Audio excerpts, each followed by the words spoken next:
Hey, what's up, everybody? This is Coach Richardson, and this is our podcast, Becoming Uncommon. And again, with Becoming Uncommon, we just have to realize that there's always going to be twists and turns in our journey, but we have to look at how can we be our best selves and how can we forge that journey and make the most out of every opportunity.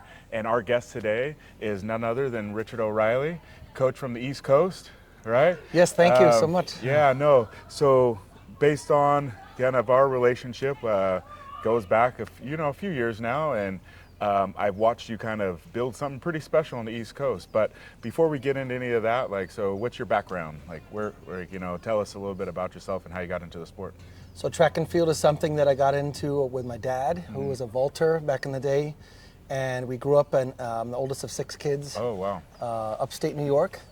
And the idea was we didn't have a lot of socioeconomic resources, but a lot of love and structure in the home, and my parents introduced us to sports at a young age as a way to get us tired, get us home. So mom would pray that her kids would be tired and come home and go to sleep. But sports taught us a lot about leadership, resilience, tenacity. I grew up in the 80s and 90s, so around the similar age, generation. And sports was something that was always positive for me, and I was around a lot of good athletes growing up. So when it comes to growing up in New York, the scholastic system, the high school system is a little bit different than for what I know, at least what I grew up with on the out here on the West Coast. But so for you, what sports did you do growing up, or what kind of activities were you involved in? So really involved in that part of upstate was football growing up. Okay. Baseball we played, and other recreational sports, softball, you play in those leagues. Track and field came into focus in my life in middle school. Okay. And my dad would bring home this movie called 16 Days of Glory, and we watched Daley Thompson and the decathlon and Carl Lewis, people like that. He took us out to a track and had me go over some hurdles and showed me what long jump was and different things, and it just looked something different, and it caught my attention. Okay. Yeah. Definitely. So okay, what got you into coaching? Because I'm no one. Very seldom do people go into high school and they say, career day, what do you want to be, right? Very small percentage probably ever say coaching, right? So how did you get tricked into this crazy world we call coaching? Good question. Yeah. So my dad is a retired educator, and I come from a family of educators and musicians and athletes.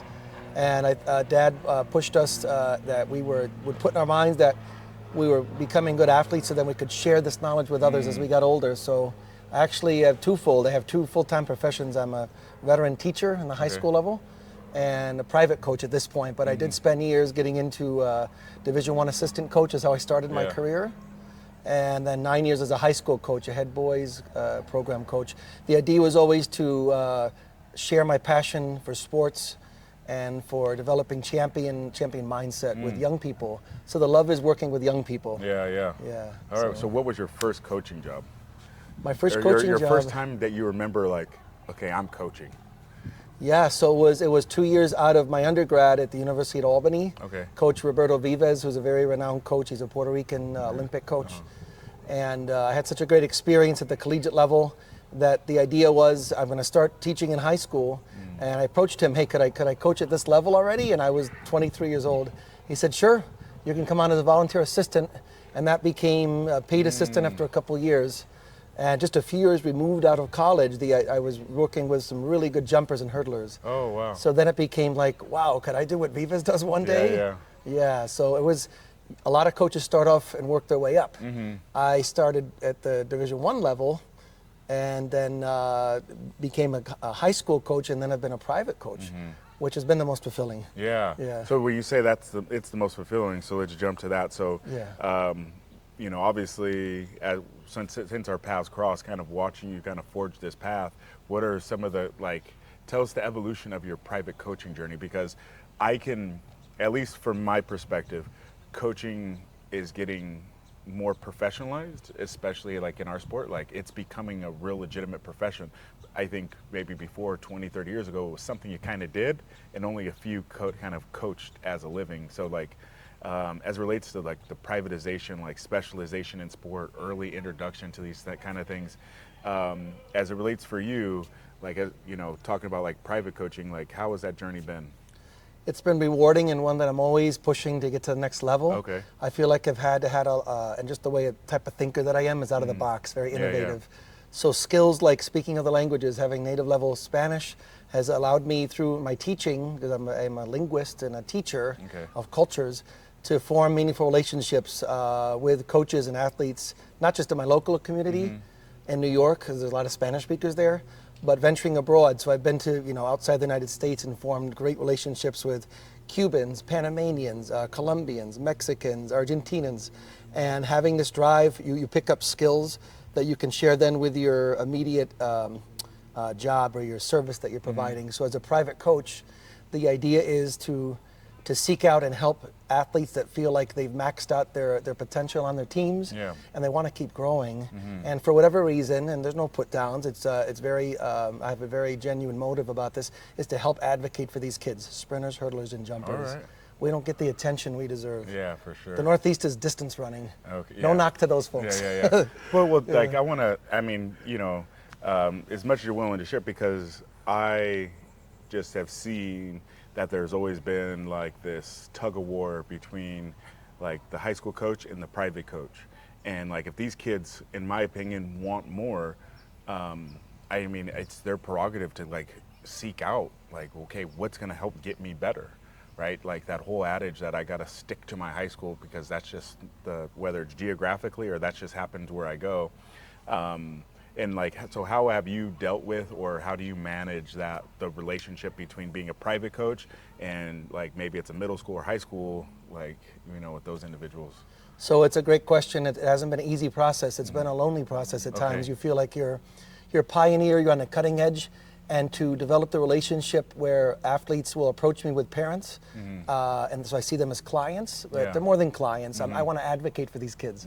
And the idea is that one by one, I started off with one athlete 6 years ago in the pandemic, and it was training one kid for free for about a year, and a 400 hurdler. And I loved that so much, I said, this is where it's at. And I feel like athletes like myself could maybe have benefited from this when I was younger. So the idea is to try to be empathetic, listen to athletes, listen to their journey, and how can I help support their success. And if you have an athlete-centered philosophy, then it doesn't become about the high school coach, the private coach, or who gets credit. Unfortunately, that becomes some of the power struggle, I think, on some of the institutional based is we want the credit. It's the athlete getting the credit. It's the athlete's career. Yeah, it's their journey. We're part of the process in the village. So what does it matter at the end of the day? As long as we're helping the young man, the young woman get better, make them into a champion, not just in track and field, but in life. If they're confident and they can set a personal best, or they get to the level of state champion, I coach some state record holders, they're going to want to do well in life. Yeah. Right? So you said something very interesting too, because I mean, at least for me with this podcast is, one, especially like showing young coaches, young athletes that if you have goals of greatness and success, or what your perception of that is that you might have to take, turns that you unexpected. You might have to deal with controversy unexpectedly. But even more so now, looking at leaders and how people lead, like I said, might in some realms seem unorthodox, because you said something very interesting, is that it sometimes is a lonely road, right? Like, so who is like somebody or something that you've relied on as a support system to kind of give you the confidence to take those risks, or kind of step into that and kind of lean into the loneliness or isolation that you might feel at times? So great question again. I think there's different aspects of your lifestyle that you build, and how you want to pursue your goals that you want to work at. And so you have people like your close friends, and my wife, in many cases, she was the one that pushed. There was Ganas Athletic Club. Ganas means desire, so we started off in Spanish. Then it became, Coach, you should come up with something funky like New York Metro Elite or New York Stars. So I got that name, and I called up USATF New York Association. Can I use this name? Sure. So I have that aspect, and my wife has been uncompromising support of this, because she knows I'm giving my all towards it. And when people see the genuineness and that you're pursuing it, they'll partner with you. And then on the professional side, the Emerging Elite program, the USATF program, with people like yourself, Sean, Jeremy Fisher, have been great in seeing this sport at the top level, where we want to push these athletes to hopefully aspire to be coaching or getting to the Olympics. And then in other aspects, personally, I rely on my faith a lot. And if I'm having doubts, or we all have those moments, right? Yeah, yeah. Is I'll just talk to people I know in my life who have put a lot of positivity in me, mentors. And I also mentor a lot of other people. And so I always feel like it's good to have a mentor and then you mentor someone. Yeah. That keeps the balance. And I think at the end of the day, your athletes, your clients, they're your living resume. Yeah. So what's Coach O'Reilly like? I don't know. Go talk to my athlete.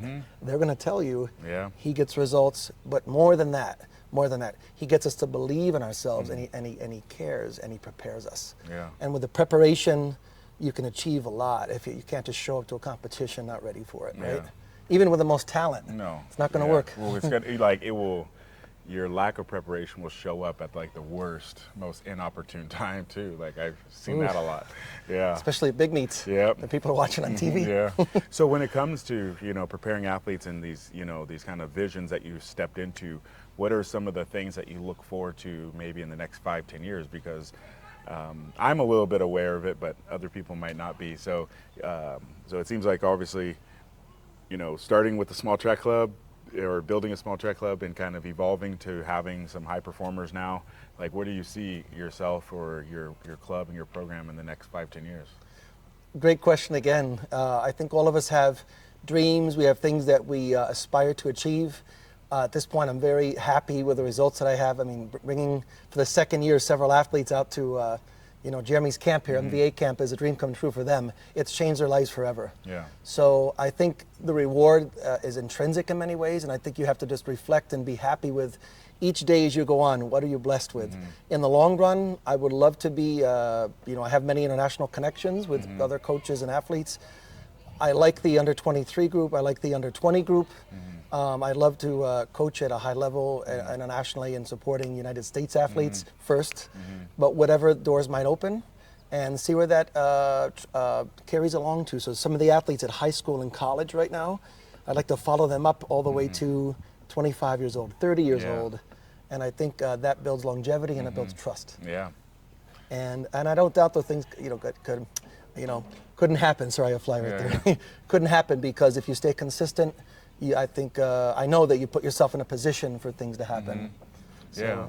So like that's exciting because I've, at least from the outside perspective, kind of having watching some of your journey this last 3-4 years or whatever, and one thing that remains true and holds true, and I think is so important, is like your passion, right? Like you kind of mentioned, some of those things.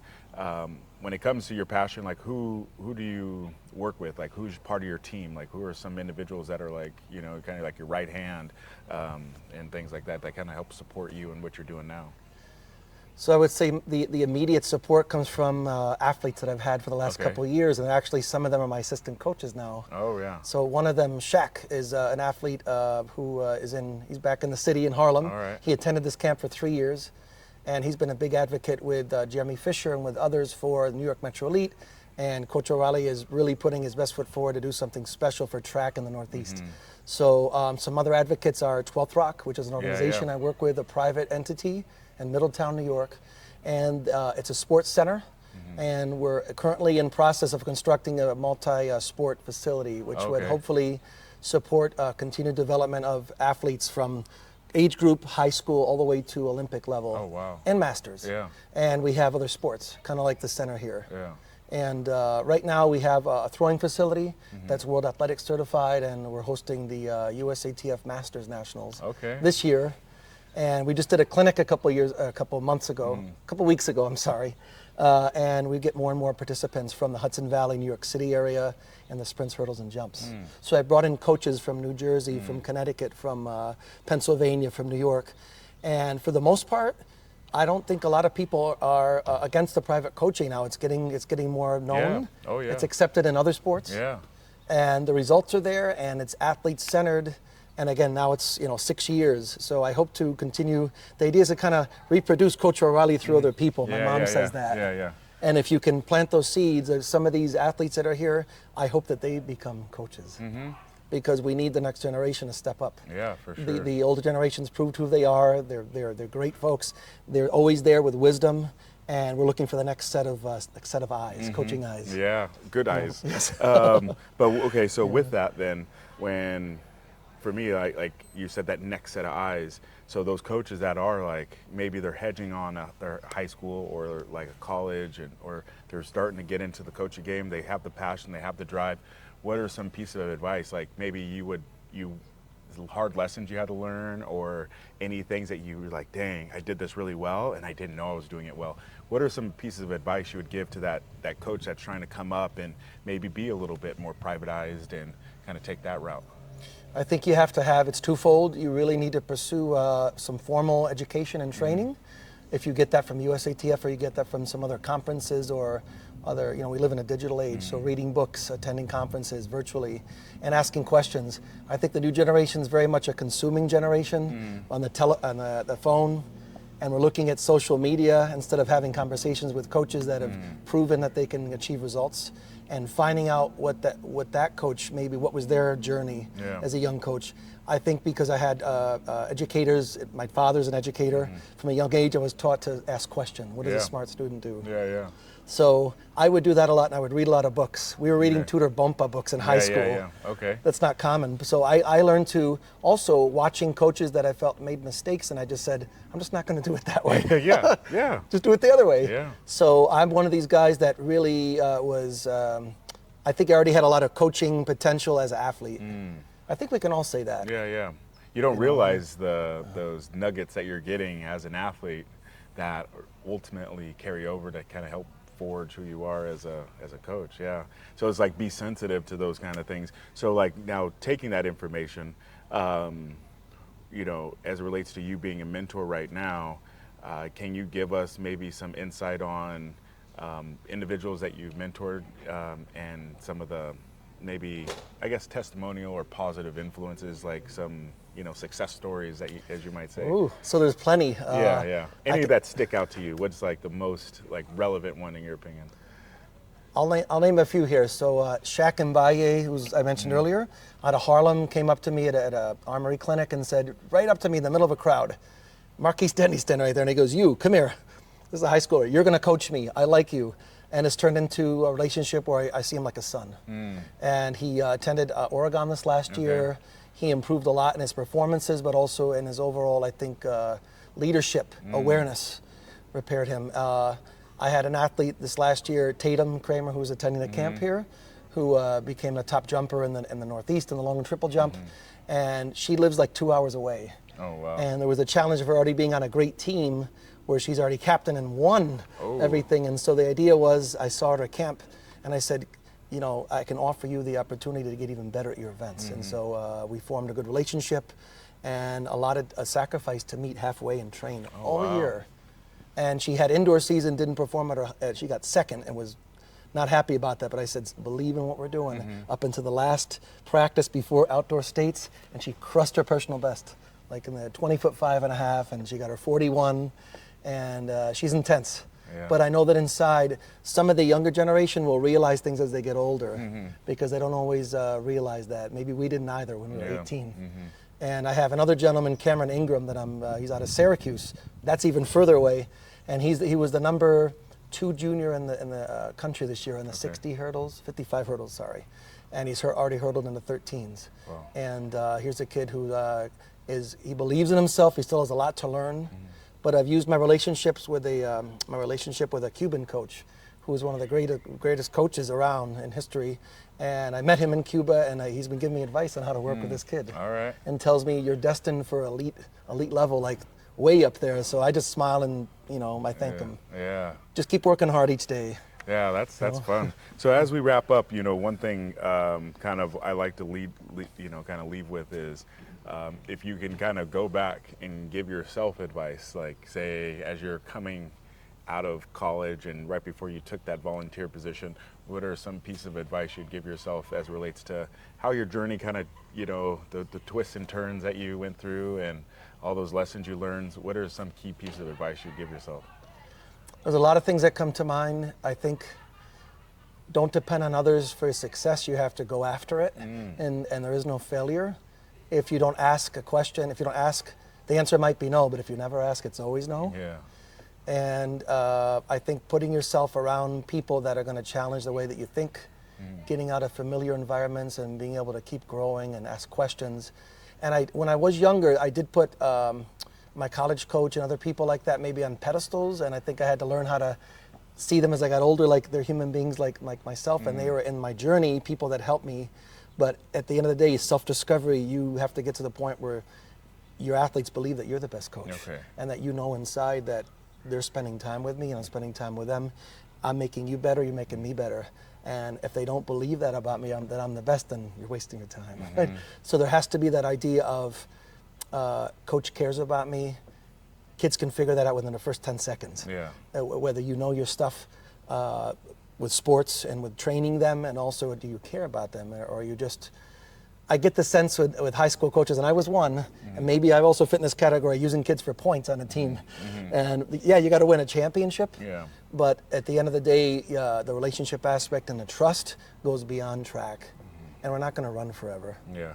So yeah, I would just say, and don't compare yourself to people when you're younger. It is a little bit, it's a bad thing to say, annoying. Some of the young coaches, you can tell that they see you and they get competitive. And I think at the level when you get experience that we're collaborating, we all have champions. What is there to prove? So the young coach just needs to, I think, be more patient with themselves and ask questions, and realize that, hey, stay in your lane, I'll stay in my lane. We can talk about things, but embrace being young. Would you and I could go back and talk to our younger self, you know? So embrace the process, don't be competitive, be collaborative, and find a mentor. And ask questions, because if not, you're not going to grow. Yeah, exactly. So thank you so much. I appreciate your time. You know, we snuck some time in here, and I know with you being on the East Coast, we don't get a lot of time to, you know, cross paths, but when we do, it's always good. But next thing is, like, where can people find you? So obviously you got a lot of good things going on. If somebody wanted to connect with you, how can they do that? So the best way is on Instagram, and that's Coach O'Reilly. All right. And then my email is on there, and yeah, you can DM me there, and if you're interested in collaborating or talking about anything about development in our sport, or ways in which we can offer more clinics. We're growing and creating a championship environment with our athletes, and different event enclaves would be the word, groups. So we have I came up with project sprints, project hurdles, project jumps as a way to provide extra support to sprinters, hurdlers, and jumpers in their journeys. So I'm not taking you away from your high school team, your college team. Don't worry, coaches. But we're going to add advocacy, and we're going to add support. And the idea is we want to help the athlete. Yeah. So if we can achieve that, the athletes will more than likely come back and tell you, thank you. And when you hear that, that's all you need. No, I witnessed made a difference. Yeah, you're doing your thing. So with that, I mean, the biggest thing, like, when it comes to coaching, you have to have passion. And your passion can lead you down so many different routes. You're going to meet so many different people, but if you can be open, you're going to be able to meet and interact with, like, some of the greatest, right? So, like, I've been able to connect here with my friend Coach O'Reilly, and so other than that, stay uncommon. Thanks. Thank you.